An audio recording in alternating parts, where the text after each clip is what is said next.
Le 29 septembre sont nos dernières heures à La Havane.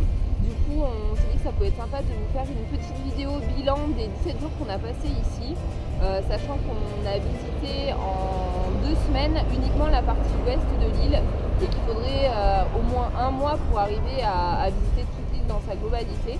Donc les petits trucs à savoir, donc, déjà au niveau de la monnaie, vous avez 2 monnaies, les Cook CUC ou la monnaie nationale, où aujourd'hui un CUC ça vaut 25 pesos en monnaie nationale. Des fois vous pouvez payer en Cook ou en pesos.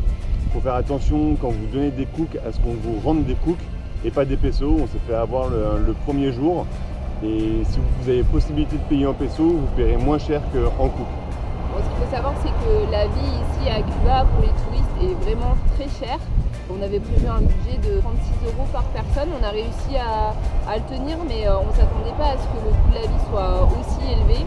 Aujourd'hui, un Cook, pour vous donner un ordre d'idée, ça équivaut à 0,90 centimes d'euros. Donc c'est environ un Cook égale 1 euro. Donc certes, vous allez pouvoir manger pour 3 ou 4 Cooks, mais voilà, c'est pas partout et c'est surtout pas dans les grands restaurants. En ce qui concerne les transports ici à Cuba, en fait, il y a 3 options. La première, c'est soit vous louez une voiture de location, mais ça coûte très cher. Il faudrait être au moins 4 pour que ce soit rentable. La deuxième solution, c'est d'emprunter les transports via Azul. Donc c'est la seule compagnie de bus qu'il y a à Cuba, sachant que nous, touristes, nous n'avons pas le droit d'emprunter les transports des locaux. Donc il y a une seule compagnie, c'est via Azul. Les prix sont fixes entre les villes. Et la troisième solution, c'est d'emprunter un taxi. Tous les prix sont négociables sur tous les trajets que vous allez effectuer.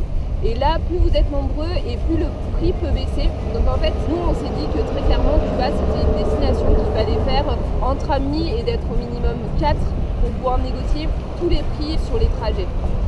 Une autre petite astuce qu'un Cubain nous a donnée, si vous essayez de louer une voiture, apparemment vous pouvez louer avec l'agence Rex, R-E-X, et apparemment c'est entre 40 et 50 Cook par jour, alors qu'une agence Cubatour va vous demander à peu près 70 ou 80 Cook par jour. Après, au niveau de l'hébergement, il faut savoir que vous avez 2 options. La première, c'est de payer une blinde les hôtels où là les prix sont au minimum à 100 Cook, donc à peu près 90 € la nuit aujourd'hui. Et sinon, c'était pas dans notre budget. Nous, ça rentrait pas, clairement, c'était pas possible. Donc nous, on a pris la deuxième option, c'était de dormir chez l'habitant dans les casas particulars. Et alors là, il faut savoir qu'il est mieux de négocier directement sur place avec la personne. Vous pourrez baisser le prix, surtout en basse saison, de 5 à 10 Cook. Bon, des fois, on est un peu déçu. On s'est retrouvé dans des maisons qui étaient très bien, comme à Trinidad, et des maisons où on se sentait un peu comme dans une cave. En fait, ce qu'il faut savoir, c'est que quand vous demandez à une personne de réserver une casa pour vous, elle va prendre une commission pour le prix de la nuit. Donc en fait, vous aurez du mal après à négocier le prix vous-même une fois sur place. Donc le mieux, c'est vraiment de réserver par soi-même et de passer par personne. Que ce soit pour la réservation des casas ou que ce soit pour la réservation des taxis, c'est exactement pareil. Et le mieux, c'est de toujours demander le prix avant. Que ce soit pour prendre un taxi, pour une casa, pour manger. Pour tout, il faut demander le prix avant parce que sinon vous allez avoir des surprises. Un bilan très positif, on va retenir que le bon de ce séjour à Cuba.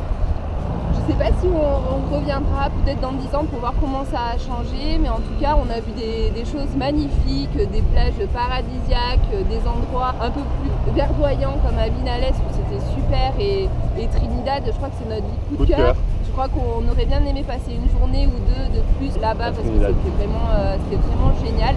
On espère que la vidéo vous aura un peu plus éclairé sur ce pays. En tout cas, n'hésitez pas à continuer à nous suivre sur Instagram, YouTube, Facebook, sur la page livredevoyage.com. Et voilà, on espère que nos vidéos vous plairont et que ça vous donnera envie de voyager avec nous ou de prendre vos sacs à dos et de venir nous rejoindre. Allez, on se retrouve à Cancun.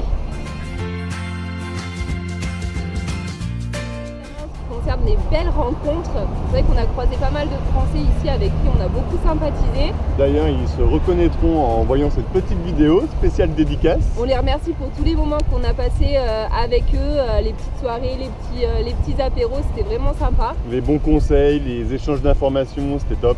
Ouais.